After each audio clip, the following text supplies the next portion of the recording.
Hello friends, food कला में आपका बहुत बहुत स्वागत है। आज मैं आपके लिए लाई हूँ एक बहुत ही आसान और यूज़फुल डीआईवाई। उसे आप अपने किचन में लगाइए। ऑर्गेनाइज़र है, किचन में लगाइए, ऑफिस के टेबल के पास लगाइए, बच्चों के स्टडी टेबल के पास लगाइए। अगर आप क्राफ्ट का काम करते हैं तो अपनी टेबल के पास लगाइए। और वो बनाया है घर में पड़ी हुई बिल्कुल वेस्ट चीज़ों से। ये एक वॉल ऑर्गेनाइज़र है। मुझे उम्मीद है कि आपके बहुत काम आएगा। लेकिन उससे पहले अगर आप सब पहली बार मेरे चैनल को देख रहे हैं, पहली बार मेरे चैनल पर आए हैं, तो प्लीज़ इसे सब्सक्राइब कर लीजिएगा। नीचे सब्सक्राइब का बटन है, उसको क्लिक कीजिएगा। उसके बाद एक बेल नोटिफिकेशन आएगा, उसको भी क्लिक कर दीजिएगा ताकि आने वाली वीडियोस के नोटिफिकेशन आपको टाइम से मिलते रहें। तो चलिए शुरू करते हैं।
तो देखिए फ्रेंड्स, हमारा ये ऑर्गेनाइज़र जो है वो रेडी हो गया है।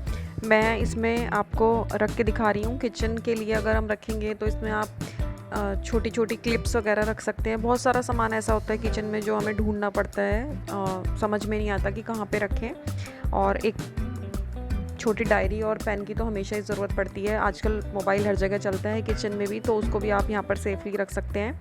इसमें मैंने नीचे जो ये 2 क्लिप्स लगाई हुई हैं, इसमें आप इस तरीके से अगर कोई कुकिंग करते हुए कोई रेसिपी अगर आप देख रहे हैं तो उसको यहाँ पर आप इस तरीके से हैंग कर सकते हैं। अगर आपको यहाँ पर हैंग नहीं करना है तो यहाँ पर आप अपना चार्जर वगैरह वो सब का तार उसके ऊपर हैंग कर सकते हैं। और ये डायरी पर आराम से लिख सकते हैं। जब भी आपको याद आए, आपको बाहर जाकर लाने की ज़रूरत नहीं है, यहीं पर आप अपना जब भी याद आए उसको लिख लीजिए और इसी में अपना पेन आप रख लीजिए। इस तरीके से आप कुछ भी रख सकते हैं। मैंने यहाँ पर जो चीज़ें आपको रख कर दिखाई हैं उसके अलावा आप जो भी रखना चाहें। और ये देखिए, एक मैं आपको यहाँ पर ऑफिस या फिर मेरा जैसे क्राफ्ट का काम है तो उसके लिए इसमें आप कीरिंग वगैरह टांग सकते हैं। नीचे जो हमने ये हुक की जगह ये हमने कपड़े सुखाने वाली क्लिप्स लगाई हैं। यहाँ पर ये मैं अपना ईयरफोन टांग रही हूँ। उसके अलावा ऊपर जो डायरी और पेन वाली स्पेस है वहाँ पर हम वही रखेंगे। नीचे आप pen, pencil, paper cutter, ruler, जो भी चीज़ें आप चाहें, सीज़र, वो सब आप रख सकते हैं। ये कितना मजबूत बनाना है वो आप पर डिपेंड करता है। मैंने यहाँ पर आपको बिल्कुल सिंपल जो घर में बहुत इजीली अवेलेबल चीज़ें होती हैं उनसे बताया है। कई बार ऐसा होता है जैसे हमारे पास मोबाइल का कोई बॉक्स है या फिर कोई चीज़ में बहुत अच्छे, बहुत स्ट्रॉन्ग वाले जो हैं हमारे बॉक्सेस आते हैं, उनसे अब अगर आप ये बनाएंगे तो वो और भी ज़्यादा स्ट्रॉन्ग होगा। ये आप पर डिपेंड करता है। तो फ्रेंड्स, अगर आपको ये वीडियो अच्छी लगी हो तो इसे लाइक और शेयर ज़रूर कीजिएगा और मेरे चैनल को सब्सक्राइब ज़रूर कर लीजिए। फिर मिलेंगे। Thank you.